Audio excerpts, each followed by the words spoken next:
Are you surprised that Ralphie is in talks with Manchester United, and how highly do you rate him? I rate him very highly. The guy is a football genius. There's no question about that. I mean, this was a guy who was very much a pioneer.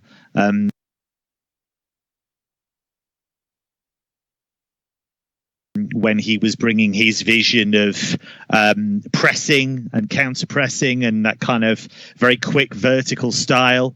And there's a lot of coaches that have taken a leaf out of his book. Thomas Tuchel is one of those. Their paths crossed very, very early on in Tuchel's coaching career.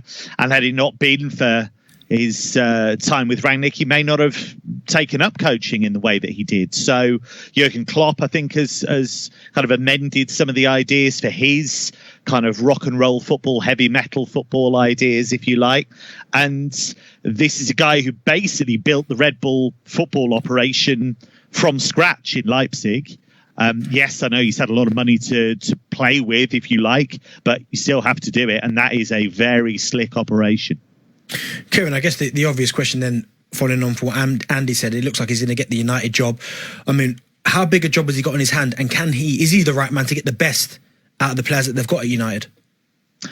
The interesting thing for me is how he adapts his ideas to some of the players he has at his disposal. And the one that I'm thinking of the most is Ronaldo. Yeah, so that's why I asked the question. His style's all about energy, with and without the ball, and it's his way or the highway. Now, he's no fool. He will know that one of the main jobs he has is to try and come up with something where Ronaldo can still be effective.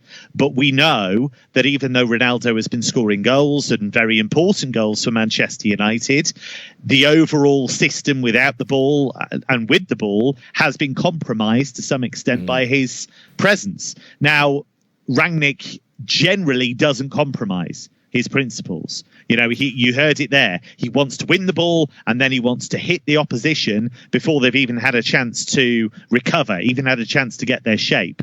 Can you do that with Ronaldo up top? I'm still not sure. Kevin, let me ask you then a two-pronged question, because, of course, under Solskjaer, predominantly, I know he changed it towards the end of his time there, but predominantly it was 4-2-3-1 with Fred and McTominay as the holders.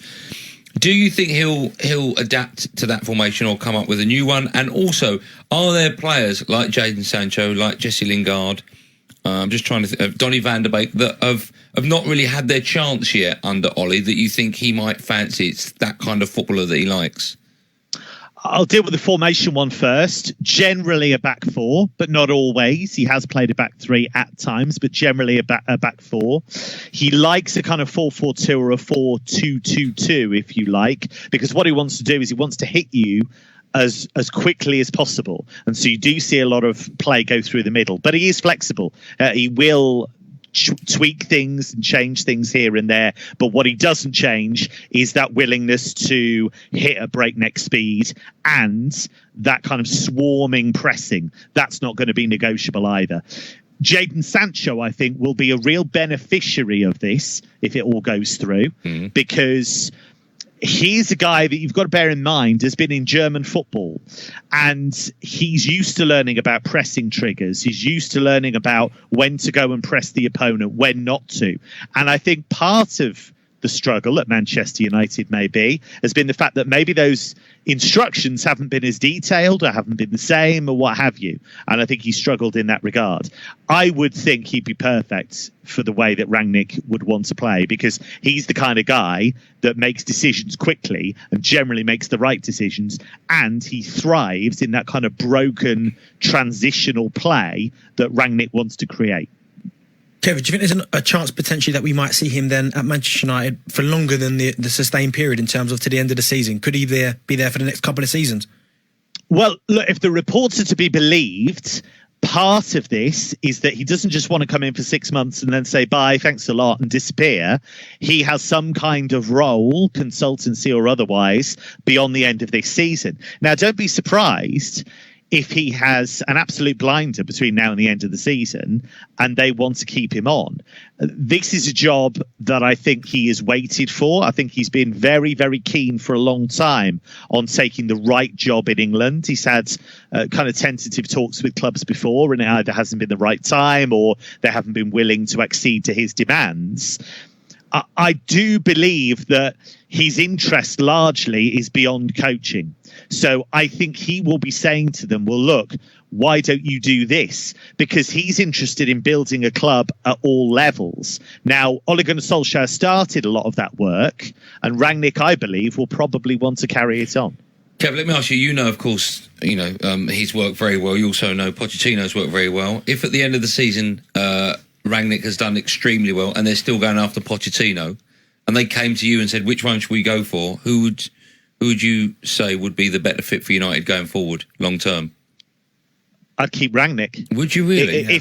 Well, look, if he's done an incredible job... What would be incredible? What would be incredible this season? Look, I think, well, the first thing is Champions League qualification. That has to happen. That's the bottom line. Let's be honest about that.